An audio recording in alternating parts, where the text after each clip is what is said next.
Vijayanagara channel ವೀಕ್ಷಕರಿಗೆ ನಮಸ್ಕಾರ. ವಿಜಯನಗರ ವಾರ್ತೆಗಳಿಗೆ ಸ್ವಾಗತ. ಮುಖ್ಯಾಂಶಗಳು.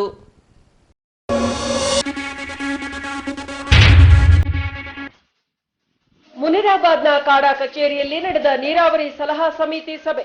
ನವೆಂಬರ್ 30ರವರೆಗೆ ರಾಯ ಬಸವಣ್ಣ ಕಾಲುವೆಗೆ ನೀರು. ಸಭೆಯ ನಂತರ ಸ್ಪಷ್ಟಪಡಿಸಿರುವ ಸಚಿವ ಆನಂದ್ ಸಿಂಗ್.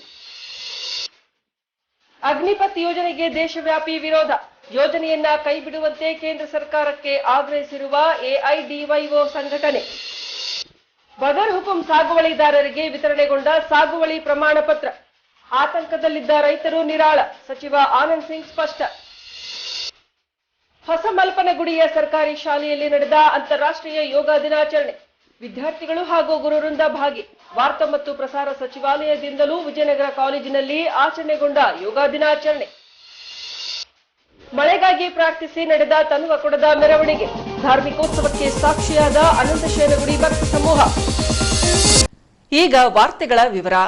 ಸಚಿವ ಆನಂದ್ ಸಿಂಗ್ ರವರ ಅಧ್ಯಕ್ಷತೆಯಲ್ಲಿ ಮುನಿರಾಬಾದ್ನಲ್ಲಿ ಬರುವ ತುಂಗಭದ್ರಾ ಅಣೆಕಟ್ಟು ಪ್ರಾಧಿಕಾರದ ಕಚೇರಿ ಸಭಾಂಗಣದಲ್ಲಿ ತುಂಗಭದ್ರಾ ಯೋಜನೆಯ 117ನೇ ನೀರಾವರಿ ಸಲಹಾ ಸಮಿತಿಯ ಸಭೆಯನ್ನ ಹಮ್ಮಿಕೊಳ್ಳಲಾಗಿತ್ತು. ಇನ್ನು ನವೆಂಬರ್ 30ರವರೆಗೆ ರಾಯ ಬಸವಣ್ಣ ಕಾಲುವೆಗಳಿಗೆ ನೀರು ಹರಿಸಲಾಗುವುದೆಂದು ಸಚಿವ ಆನಂದ್ ಸಿಂಗ್ ರವರು ತಿಳಿಸಿದ್ದಾರೆ. ಹೀಗೆ ತುಂಗಭದ್ರಾ ಜಲಾಶಯದಲ್ಲಿ ಲಭ್ಯವಿರುವ ನೀರು ಹಂಚಿಕೆ ಕುರಿತಾಗಿ ಕಾಡಾ ಕಚೇರಿಯಲ್ಲಿ ಸಚಿವ ಆನಂದ್ ಸಿಂಗ್ ರವರ ಅಧ್ಯಕ್ಷತೆಯಲ್ಲಿ 117ನೇ ನೀರಾವರಿ ಸಲಹಾ ಸಮಿತಿ ಸಭೆಯನ್ನ ಹಮ್ಮಿಕೊಳ್ಳಲಾಗಿತ್ತು.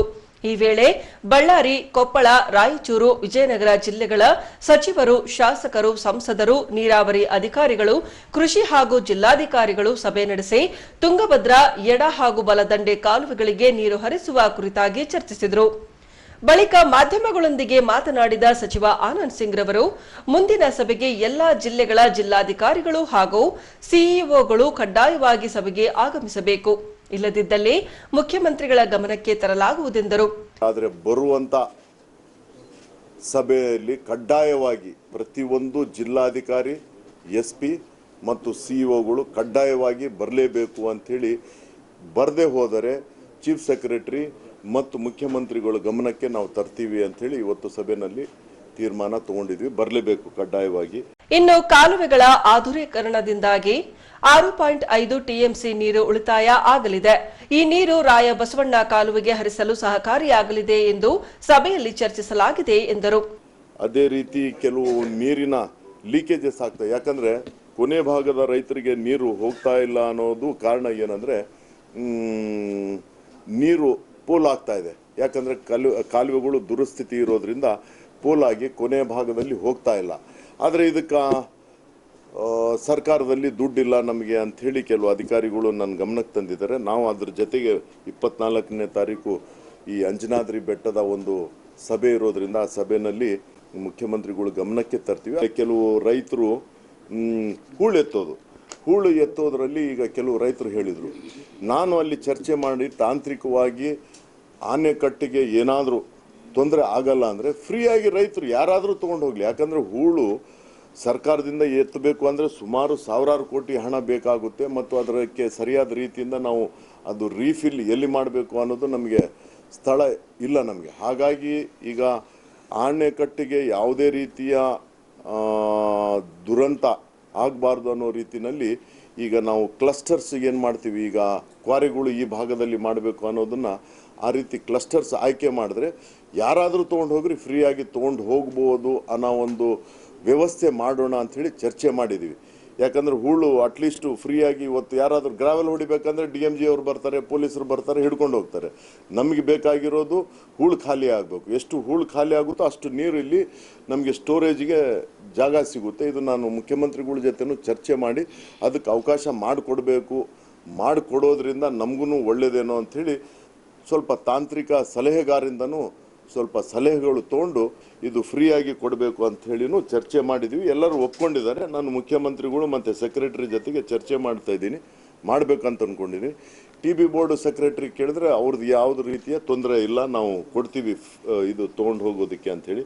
ಅದೇ ರೀತಿ ತುಂಗಭದ್ರಾ ಜಲಾಶಯದ ಹಿನ್ನೀರಿನ ಪ್ರದೇಶದಲ್ಲಿ ಅಣೆಕಟ್ಟಿಗೆ ಧಕ್ಕೆ ಆಗದಂತೆ ಹೂಳು ಎತ್ತಿ ಸಾಗಿಸಲು ರೈತರಿಗೆ ಅವಕಾಶ ನೀಡುವಂತೆ ಮುಖ್ಯಮಂತ್ರಿಗಳ ಗಮನಕ್ಕೆ ತರಲಾಗುವುದು. ಅದೇ ರೀತಿ ನವೆಂಬರ್ 30ರವರೆಗೆ ರಾಯ ಬಸವಣ್ಣ ಕಾಲುವೆಗೆ ನೀರನ್ನ ಹರಿಸಲಾಗುವುದೆಂದು ತಿಳಿಸಿದ್ದಾರೆ. ಕೆಲವು ರೈತರು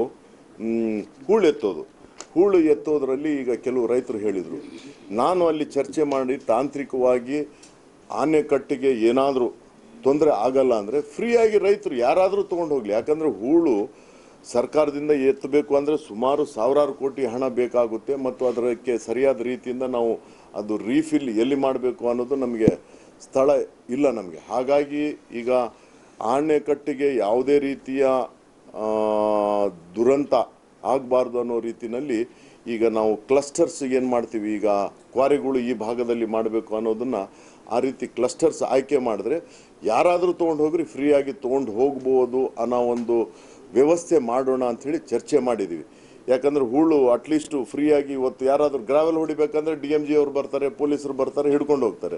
ನಮಗೆ ಬೇಕಾಗಿರೋದು ಹೂಳು ಖಾಲಿ ಆಗಬೇಕು. ಎಷ್ಟು ಹೂಳು ಖಾಲಿ ಆಗುತ್ತೋ ಅಷ್ಟು ನೀರು ಇಲ್ಲಿ ನಮಗೆ ಸ್ಟೋರೇಜಿಗೆ ಜಾಗ ಸಿಗುತ್ತೆ. ಇದು ನಾನು ಮುಖ್ಯಮಂತ್ರಿಗಳ ಜೊತೆನೂ ಚರ್ಚೆ ಮಾಡಿ ಅದಕ್ಕೆ ಅವಕಾಶ ಮಾಡಿಕೊಡೋದ್ರಿಂದ ನಮಗೂ ಒಳ್ಳೆಯದೇನೋ ಅಂಥೇಳಿ ಸ್ವಲ್ಪ ತಾಂತ್ರಿಕ ಸಲಹೆಗಾರಿಂದನೂ ಸ್ವಲ್ಪ ಸಲಹೆಗಳು ತೊಗೊಂಡು ಇದು ಫ್ರೀಯಾಗಿ ಕೊಡಬೇಕು ಅಂತ ಹೇಳಿನೂ ಚರ್ಚೆ ಮಾಡಿದ್ವಿ. ಎಲ್ಲರೂ ಒಪ್ಕೊಂಡಿದ್ದಾರೆ. ನಾನು ಮುಖ್ಯಮಂತ್ರಿಗಳು ಮತ್ತು ಸೆಕ್ರೆಟರಿ ಜೊತೆಗೆ ಚರ್ಚೆ ಮಾಡ್ತಾ ಇದ್ದೀನಿ, ಮಾಡಬೇಕಂತ ಅಂದ್ಕೊಂಡಿದ್ದೀನಿ. TB ಬೋರ್ಡ್ ಸೆಕ್ರೆಟರಿ ಕೇಳಿದ್ರೆ ಅವ್ರದ್ದು ಯಾವುದೇ ರೀತಿಯ ತೊಂದರೆ ಇಲ್ಲ, ನಾವು ಕೊಡ್ತೀವಿ ಇದು ತೊಗೊಂಡು ಹೋಗೋದಕ್ಕೆ ಅಂಥೇಳಿ. ಇನ್ನು ರಾಯ ಬಸವ ಅಂತೂ ಕಂಟಿನ್ಯೂ ಬಿಡ್ತಾ ಇದ್ದೀವಿ. ಅದು 1/6 ರಾಯ ಬಸವ ಕಾಲುವೆ 1/6/2022ರಿಂದ 30/11/2022ವರೆಗೆ 270 ಕ್ಯೂಸೆಕ್ಸ್ನಂತೆ ಬಿಡಲಾಗುವುದು. 17 ವರ್ಷ 6 ತಿಂಗಳು ಮೇಲ್ಪಟ್ಟ ಯುವ ಸಮೂಹಕ್ಕೆ ಸೇನೆಯಲ್ಲಿ 4 ವರ್ಷಗಳ ಕಾಲ ಸೇವೆ ಸಲ್ಲಿಸಲು ಅವಕಾಶ ಕಲ್ಪಿಸುವ ನಿಟ್ಟಿನಲ್ಲಿ ಅಗ್ನಿಪಥ್ ಯೋಜನೆಯನ್ನ ಪ್ರಾರಂಭಿಸಿದೆ. ಬಟ್ ಈ ಯೋಜನೆಯನ್ನ ದೇಶದ ವಿವಿಧ ರಾಜ್ಯಗಳ ಯುವ ಸಮೂಹ ವಿರೋಧಿಸಿವೆ. ಈ ಅಂಶಕ್ಕೆ ಸಂಬಂಧಿಸಿದಂತೆ ತಹಸೀಲ್ದಾರ್ ಕಚೇರಿ ಎದುರು ಪ್ರತಿಭಟನೆ ನಡೆಸಿ ಅಗ್ನಿಪಥ್ ಯೋಜನೆಯನ್ನ ಕೇಂದ್ರ ಸರ್ಕಾರ ಕೂಡಲೇ ಹಿಂಪಡೆಯಬೇಕೆಂದು ಪ್ರತಿಭಟನೆ ನಡೆಸಿದರು. ಗುತ್ತಿಗೆ ಆಧಾರದ ಮೇಲೆ ಆರ್ಮಿ, ಏರ್ಫೋರ್ಸ್ ಹಾಗೂ ನೆವಿಯಲ್ಲಿ 4 ವರ್ಷಗಳಿಗೆ ಸೀಮಿತಗೊಳಿಸಿ ದೇಶದಲ್ಲಿನ ಯುವಕರನ್ನ ನೇಮಕಾತಿಗೊಳಿಸುವ ಪ್ರಕ್ರಿಯೆಯನ್ನ ಕೂಡಲೇ ನಿಲ್ಲಿಸಬೇಕು. ಈ ಯೋಜನೆ ಯುವ ಸಮೂಹಕ್ಕೆ ಮಾರಕವಾಗಿದೆ ಎಂದಿದ್ದಾರೆ. ಆಧಾರದ ಮೇಲೆ ಕೇವಲ 4 ವರ್ಷಗಳಿಗೆ ನಾವು ನಿಮ್ಮನ್ನ ಅಪಾಯಿಂಟ್ ಮಾಡ್ಕೊಳ್ತೀವಿ. 4 ವರ್ಷ ಆದ್ಮೇಲೆ ನೀವೆಲ್ಲರೂ ಮತ್ತೆ ನಿರುದ್ಯೋಗಿಗಳಾಗಿ ಯಾವುದೇ ಉದ್ಯೋಗ ಭದ್ರತೆ ಇಲ್ಲದೆ ಈ ಸಮಾಜಕ್ಕೆ ಮತ್ತೆ ನೀವು ಮರಳಬೇಕಾಗುತ್ತೆ. ಈ ತರ ಒಂದು ಯೋಜನೆ ತಂದಿದ್ದಾರೆ. ಇದನ್ನ ನಾವು ವಿರೋಧ ಮಾಡಿ AIDYY ಯುವಜನ ಸಂಘಟನೆ, AIDSO ವಿದ್ಯಾರ್ಥಿ ಸಂಘಟನೆ ಎರಡೂ ಕೂಡ ಅಖಿಲ ಭಾರತ ಮಟ್ಟದಲ್ಲಿ ಇವತ್ತು ಪ್ರತಿಭಟನೆ ಮಾಡ್ತಾ ಇದ್ದೀವಿ. ಸ್ನೇಹಿತರೆ, ನಿಮ್ಗೆಲ್ಲ ಗೊತ್ತಿದೆ, ಕಳೆದ 2 ವರ್ಷಗಳಿಂದ ಕೋವಿಡ್ ಸಂದರ್ಭದಲ್ಲಿ ಲಕ್ಷಾಂತರ ಉದ್ಯೋಗಗಳು ಇವತ್ತು ಮುಚ್ಕೊಂಡೋಗಿದ್ದಾವೆ. ಸಾವಿರಾರು ಫ್ಯಾಕ್ಟರಿಗಳು ಮುಚ್ಕೊಂಡೋಗಿದ್ದಾವೆ. ಕೆಲಸ ಇಲ್ದೇನೆ ಇವತ್ತು ಕೂಲಿ ಕಾರ್ಮಿಕರು, ರೈತರು, ಬಡವರು ಕೂಲಿ ಇಲ್ದೇನೆ ಇವತ್ತು ತಮ್ಮ ಜೀವನ ನಡೆಸೋಕೆ ಕೂಡ ತುಂಬಾ ಸಂಕಷ್ಟ ಪಡ್ತಾ ಇದ್ದಾರೆ. ಒಂದ್ ಕಡೆ ಬೆಲೆ ಏರಿಕೆ, ಒಂದು ಕಡೆ ಶಿಕ್ಷಣದ ವ್ಯಾಪಾರೀಕರಣ, ಇನ್ನೊಂದು ಕಡೆ ಆರೋಗ್ಯದ ವ್ಯಾಪಾರೀಕರಣ ಎಲ್ಲ ಮಾಡ್ತಾ ಈ ದೇಶದ ದುಡ್ತಕ್ಕಂಥ ಜನಗಳು ಯಾರಿದೀವಿ, ಯುವಕರು ಯಾರಿದೀವಿ, ಇವರನ್ನ ಇನ್ನಷ್ಟು ಸಂಕಷ್ಟಕ್ಕೆ ತಳ್ಳತಕ್ಕಂಥ ಈ ನೀತಿಗಳನ್ನ ನಾವು ಇವತ್ತು ವಿರೋಧ ಮಾಡ್ತಾ ಇದ್ದೀವಿ. ಮುಖ್ಯವಾಗಿ ನಾವು ಗಮನಿಸಬೇಕಾಗಿರೋದು ಅಗ್ನಿಪಥ್ ಯೋಜನೆ. ಇದು ಗುತ್ತಿಗೆದಾರರಿಗೆ ಈ ದೇಶದ ರಕ್ಷಣಾ ಇಲಾಖೆನ ಮಾರಲಿಕ್ಕೆ ಹೊರಟಿರ್ತಕ್ಕಂಥ ಒಂದು ಯೋಜನೆ ಆಗಿದೆ. ಹಾಗಾಗಿ ಈ ದೇಶದ ಪ್ರಜ್ಞಾವಂತ ಯುವಕರು ನಾವೇನಿದೀವಿ, ಈ ಒಂದು ಯೋಜನೆನ ಕೈ ಬಿಡಬೇಕು. ಈಗಾಗಲೇ ಉತ್ತರ ಪ್ರದೇಶ, ಬಿಹಾರ, ಒರಿಸ್ಸಾ, ಜಾರ್ಖಂಡ್, ಹಾಗೇನೆ ಹೈದರಾಬಾದ್ ಎಲ್ಲ ರಾಜ್ಯಗಳಲ್ಲಿ ಕೂಡ ಯುವಕರು ಸ್ವಯಂ ಪ್ರೇರಿತವಾಗಿ ತಮ್ಮ ಸಿಟ್ಟನ್ನು ಹೊರಹಾಕ್ತಾ ಇದ್ದಾರೆ. ಈ ಯೋಜನೆ ವಿರುದ್ಧ ತಮ್ಮ ಪ್ರತಿಭಟನೆ ಇವತ್ತು ಕೈಗೊಂಡಿದ್ದಾರೆ. ಹಾಗಾಗಿ ನಾವು ಕೂಡ ಇಲ್ಲಿರ್ತಕ್ಕಂಥ ವಿಜಯನಗರ ಜಿಲ್ಲೆಯ ಯುವಕರು, ಉದ್ಯೋಗಾಕಾಂಕ್ಷಿಗಳು, ಹಾಗೇನೆ ಡಿಪ್ಲೊಮಾ, ITI ಮಾಡಿ, ಇಂಜಿನಿಯರಿಂಗ್ ಮಾಡಿ, ಡಿಗ್ರಿ ಮಾಡಿ ಹೊರಗೆ ಬಂದಿರತಕ್ಕಂಥ ಸಾವಿರಾರು ಜನ ಯುವಕರು ಇವತ್ತು ಉದ್ಯೋಗಕ್ಕೋಸ್ಕರ ಕಾಯ್ತಾ ಇದ್ದೀವಿ. ಒಂದು ಕಡೆ ಸರ್ಕಾರದಲ್ಲಿ ಖಾಲಿರ್ತಕ್ಕಂಥ ವೇಕೆನ್ಸಿಗಳನ್ನ ಫಿಲ್ ಮಾಡಬೇಕು, ಖಾಲಿ ಇರ್ತಕ್ಕಂಥ ಎಲ್ಲಾ ಜಾಬ್ಗಳನ್ನ ಕೂಡಲೇ ಭರ್ತಿ ಮಾಡಬೇಕಂತ ನಾವು ಆಗ್ರಹಿಸ್ತಾ ಇದ್ದೀವಿ. ಜೊತೆಗೆ ಈ ಒಂದು ಯೋಜನೆ ಕೈ ಬಿಡದೇ ಇದ್ರೆ ಮುಂದಿನ ದಿನಗಳಲ್ಲಿ ನಿರುದ್ಯೋಗಿ ಯುವಕರು ಎಲ್ಲರೂ ಕೂಡ ಉದ್ಯೋಗಕ್ಕೋಸ್ಕರ ದೊಡ್ಡ ಮಟ್ಟದ ಒಂದು ಪ್ರಜಾತಾಂತ್ರಿಕ ಹೋರಾಟಗಳನ್ನು ಬೆಳೆಸಲಿಕ್ಕೆ ನಾವೆಲ್ಲರೂ ಕೂಡ ಸಿದ್ಧರಾಗಿದ್ದೀವಿ ಅಂತ ಈ ಮೂಲಕ ಸರ್ಕಾರಕ್ಕೆ ನಾವು ಆಗ್ರಹಿಸಿದ ಸ್ನೇಹಿತರೆ. 90 ವಿಜಯನಗರ ವಿಧಾನಸಭಾ ಕ್ಷೇತ್ರದ ವ್ಯಾಪ್ತಿಗೆ ಬರುವ ಬಗರ್ ಹುಕುಂ ಸಾಗುವಳಿದಾರರಿಗೆ ರಾಜ್ಯ ಸರ್ಕಾರದಿಂದ ಸಾಗುವಳಿ ಚೀಟಿ ಪ್ರಮಾಣ ಪತ್ರ ನೀಡಿ ಸಾಗುವಳಿದಾರರ ಹಲವು ವರ್ಷಗಳ ಬೇಡಿಕೆಗೆ ಸ್ಪಂದಿಸಿದೆ. ಈ ಹಿನ್ನೆಲೆಯಲ್ಲಿ ಕಂದಾಯ ಇಲಾಖೆ ಸಹಯೋಗದೊಂದಿಗೆ ಸಚಿವ ಆನಂದ್ ಸಿಂಗ್ ರವರಿಂದ ಅರ್ಹ ರೈತರಿಗೆ ಸಾಗುವಳಿ ಚೀಟಿ ಪ್ರಮಾಣ ಪತ್ರವನ್ನ ವಿತರಿಸಿದ್ದಾರೆ.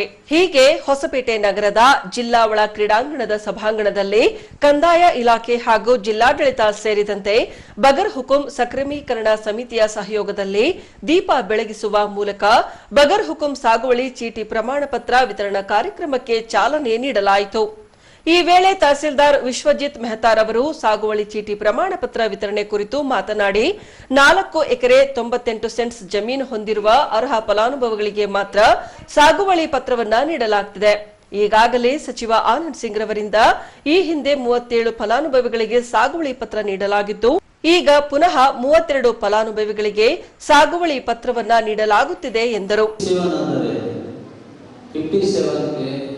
ಯಾರು 2005ಕ್ಕಿಂತ ಮುಂಚೆ 3 ವರ್ಷಕ್ಕಿಂತ ಮುಂಚೆ ಯಾರು ಸಾಗುವಳಿ ಮಾಡ್ತಾ ಇರ್ತಾರೆ ಅವರು 57 ಹಾಕ್ತಾರೆ.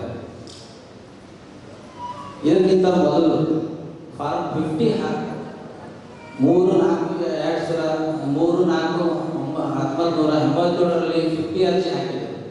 ಆ ನಂತರ 53 ಅರ್ಜಿಯನ್ನು 9/11/2098 ನಂತರ 20 ವರ್ಷ ನಂತರ ಗಣೇಶ್ ಸರ್ಕಾರವು 2018ರಲ್ಲಿ 57 ಅರ್ಜಿಯನ್ನು ಕಾಲ್ಫಾರ್ಮ್ ಮಾಡಿತು. 20 ವರ್ಷ ನಂತರ ಗಣೇಶ್ ಸರ್ಕಾರ ಕಾಲ್ಫಾರ್ಮ್ ಮಾಡಿದಾಗ ಅವಾಗ ಅರ್ಜಿಗಳು ಹಾಕಲಿಕ್ಕೆ ಅವಶ್ಯಕ ಕೊಟ್ಟಿದ್ದು, ಅರ್ಜಿ ಹಾಕಿದ್ದಾರೆ.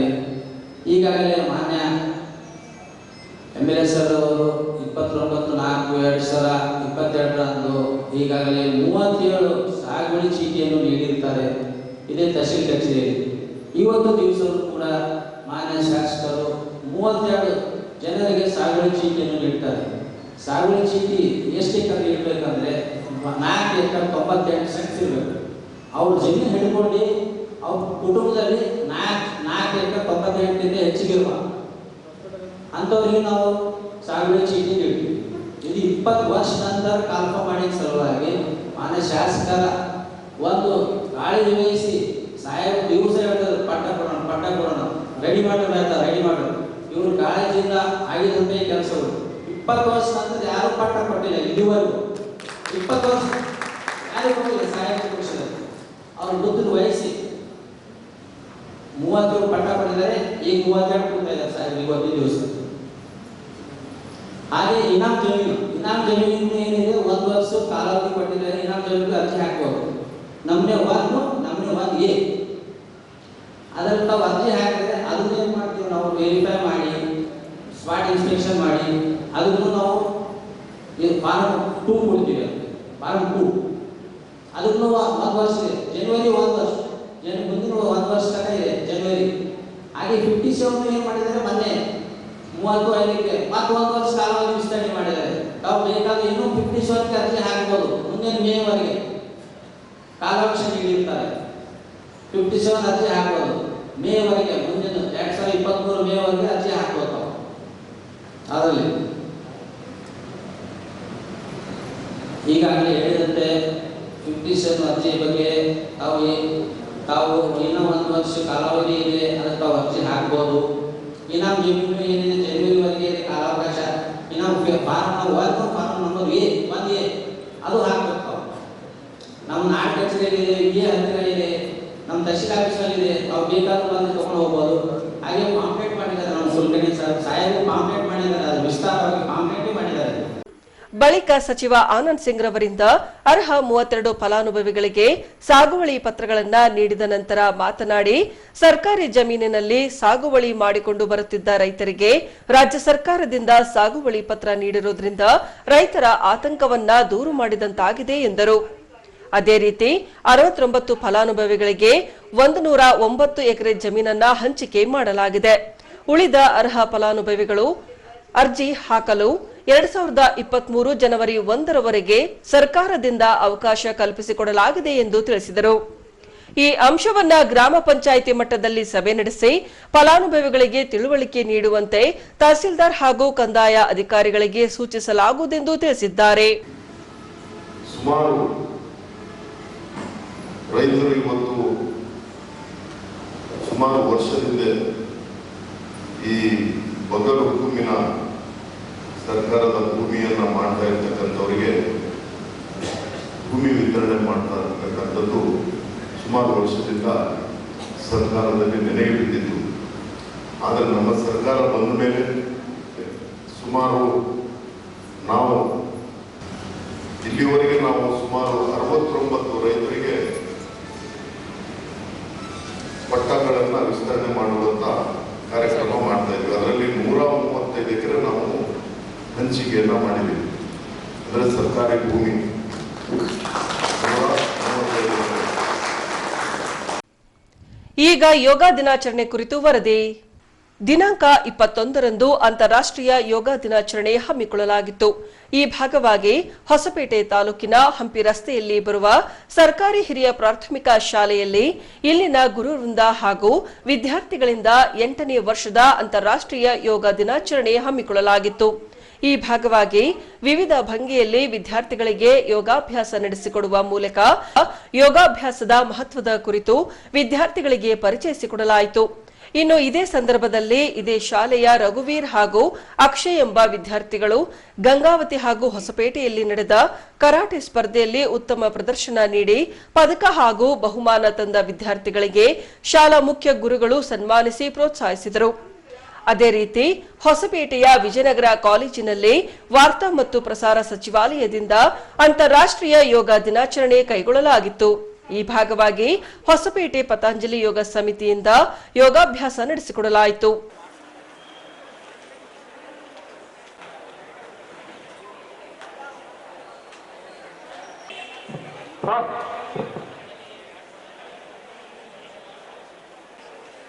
Second,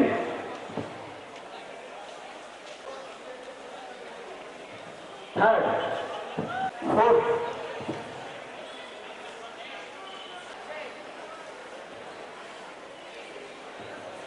next,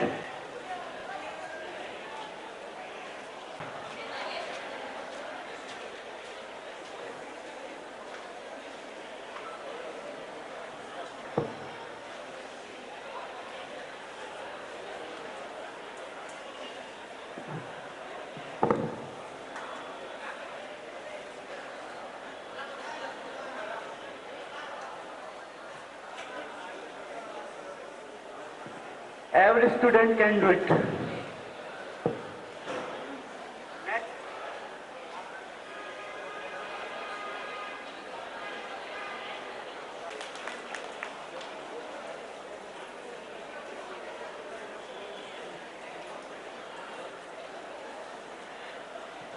Next.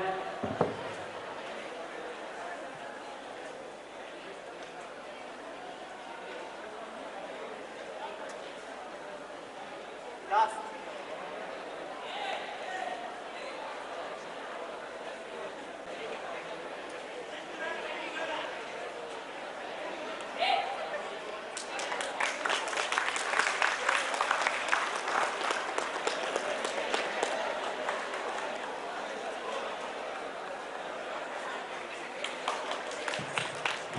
इसको कम से कम 5 मिनट तक कर सकते हैं विद्यार्थी रोज.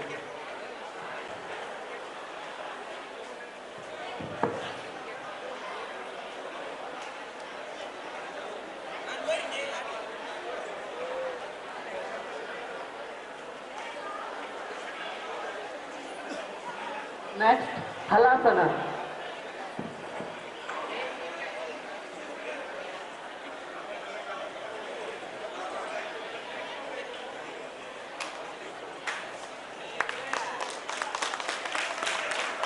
Next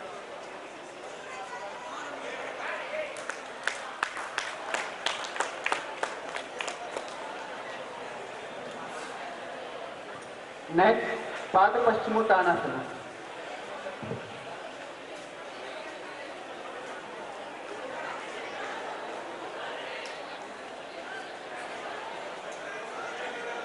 enough.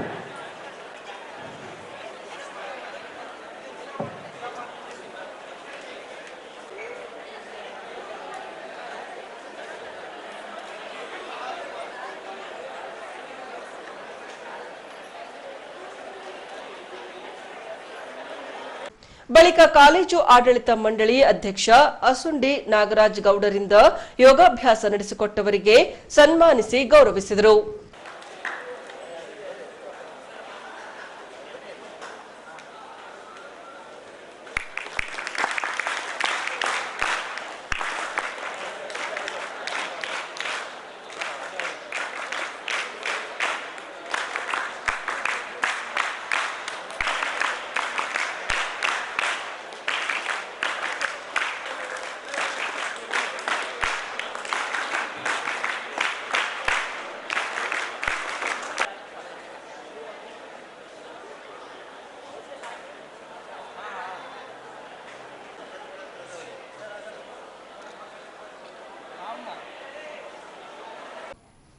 ಸಕಾಲಕ್ಕೆ ಮಳೆ ಬಂದು ರೈತರು ಉತ್ತಮ ಬೆಳೆಯನ್ನ ಬೆಳೆಯಲಿ ಎಂಬ ದೃಷ್ಟಿಯಿಂದಾಗಿ ತನುವ ಕೊಡವನ್ನ ಊರಾಚೆಗೆ ಕಳಿಸೋದು ವಾಡಿಕೆ. ಹೀಗೆ ಮಳೆಗಾಗಿ ಪ್ರಾರ್ಥಿಸಿ ಅನಂತಶಯನಗುಡಿ ಭಕ್ತರಿಂದ ತನುವ ಕೊಡವನ್ನ ಮೆರವಣಿಗೆ ಮೂಲಕ ಊರಾಚೆಗೆ ಸಾಗಿಸಿ ಮಳೆಗಾಗಿ ಪ್ರಾರ್ಥಿಸಿದ್ದಾರೆ. ಹೌದು, ರಾಜ್ಯದ ಹಲವು ಜಿಲ್ಲೆಗಳಲ್ಲಿ ಈಗಾಗಲೇ ಮುಂಗಾರು ಮಳೆ ಪ್ರಾರಂಭಗೊಂಡು ಬಿತ್ತನೆ ಪ್ರಾರಂಭಿಸಲಾಗಿದೆ. ವಿಜಯನಗರ ಜಿಲ್ಲೆಯಲ್ಲಿ ಮುಂಗಾರು ಮಳೆ ಸಮರ್ಪಕವಾಗಿ ಸುರಿಯದ ಕಾರಣದಿಂದಾಗಿ ಅನಂತಶಯನಗುಡಿಯ ಭಕ್ತರಿಂದ ದಿನಾಂಕ 21ರಂದು ಸಂಜೆ ತನುವ ಕೊಡದ ಮೆರವಣಿಗೆ ಕೈಗೊಂಡಿದ್ದರು. ಹೀಗೆ ಹಿಂದೂ ಧಾರ್ಮಿಕ ವಿಧಿವಿಧಾನಗಳ ಪ್ರಕಾರ ಪೂಜೆ ಸಲ್ಲಿಸಿ ಮೆರವಣಿಗೆ ಮೂಲಕ ತನುವ ಕೊಡವನ್ನ ಸಾಗಿಸಿ ಮಳೆಗಾಗಿ ಪ್ರಾರ್ಥಿಸಲಾಯಿತು.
ಇನ್ನು ಸಕಾಲಕ್ಕೆ ಮಳೆ ಬಂದು ರೈತರ ಬಾಳು ಹಸನಾಗಲಿ, ಕೆರೆಗಳು ತುಂಬಿ ಜಾನುವಾರು ಪಕ್ಷಿ ಪ್ರಾಣಿಗಳಿಗೆ ನೀರು ಲಭಿಸಲಿ ಹಾಗೂ ರೋಗ ರುಜಿನಗಳು ಬಾರದಿರಲಿ ಎಂಬ ದೃಷ್ಟಿಯಿಂದಾಗಿ ತನುವ ಕೊಡವನ್ನ ಊರಾಚೆಗೆ ಕಳಿಸಲಾಗುತ್ತದೆ ಎಂದು ಭಕ್ತರೊಬ್ಬರು ತಿಳಿಸಿದ್ದಾರೆ.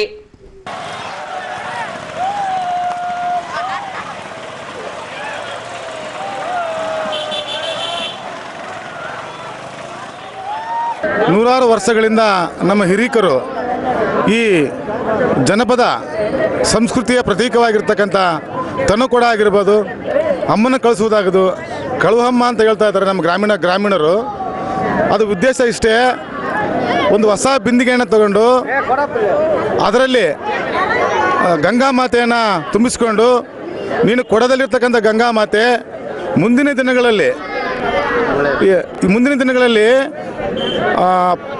ನಮಗೆ ಕೆರೆ ಕಟ್ಟೆಗಳು, ನದಿಗಳು, ಸಮುದ್ರಗಳು ತುಂಬಿ ಹರಿಲಿ ಅಂತೇಳಿ ಗಂಗಾ ಮಾತೆಯನ್ನು ಆ ಕೊಡದ ಮುಖಾಂತರ, ತನ್ನ ಕೊಡೋದ್ರ ಮುಖಾಂತರ ಪೂಜೆ ಮಾಡುವುದರ ಮುಖಾಂತರ ನಮ್ಮ ಜನಪದ ಹಬ್ಬವನ್ನು ಅನಂತಶಯನ ಗುಡಿಯಲ್ಲಿ ಗ್ರಾಮದಲ್ಲಿ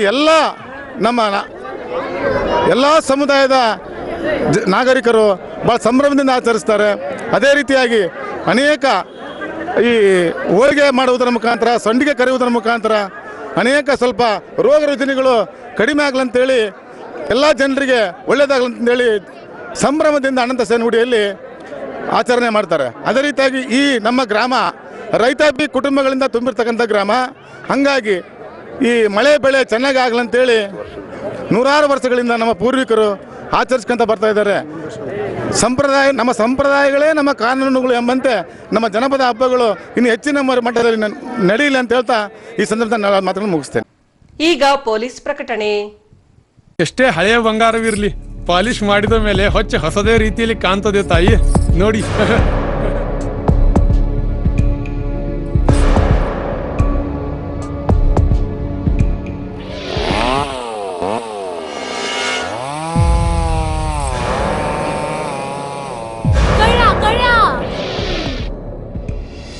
ತಾಯಿ, ನಿಮ್ ಮೈ ಮೇಲೆ ಅದು ಹೊಲಸು ಬಿದ್ದಿದೆ.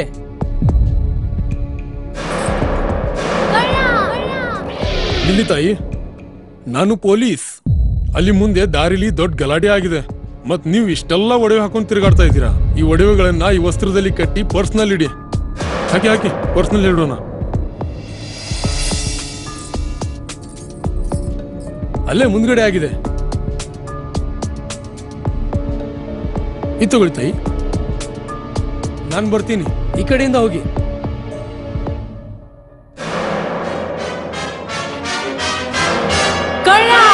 ಇಂತಹ ಮೋಸದ ಸಂಗತಿ ನಿಮಗೂ ನಡೆಯಬಹುದು. ತಮ್ಮ ಬೆಲೆ ಬಾಳುವ ಒಡವೆ ಆಭರಣ ವಸ್ತುಗಳನ್ನು ಎಚ್ಚರಿಕೆಯಿಂದ ಕಾಪಾಡಿ. ಯಾವುದೇ ಮಾತುಗಳಿಗೆ ಮರುಳಾಗಬೇಡಿ. ಸಂಶಯಾಸ್ಪದ ರೀತಿಯಲ್ಲಿ ಯಾರಾದರೂ ಕಂಡು ಬಂದರೆ ಸಮೀಪದ ಪೊಲೀಸ್ ಠಾಣೆಯನ್ನು ಸಂಪರ್ಕಿಸಿರಿ. ಈಗ ಕೊನೆಯಲ್ಲಿ ಮತ್ತೊಮ್ಮೆ ವಾರ್ತೆಗಳ ಮುಖ್ಯಾಂಶಗಳು.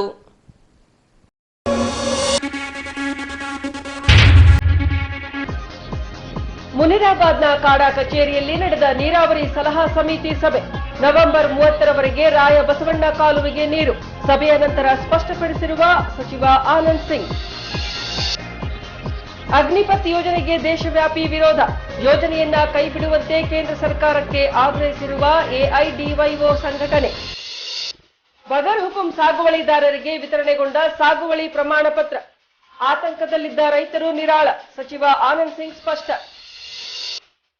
ಹೊಸಮಲ್ಪನಗುಡಿಯ ಸರ್ಕಾರಿ ಶಾಲೆಯಲ್ಲಿ ನಡೆದ ಅಂತಾರಾಷ್ಟ್ರೀಯ ಯೋಗ ದಿನಾಚರಣೆ. ವಿದ್ಯಾರ್ಥಿಗಳು ಹಾಗೂ ಗುರುವೃಂದ ಭಾಗಿ.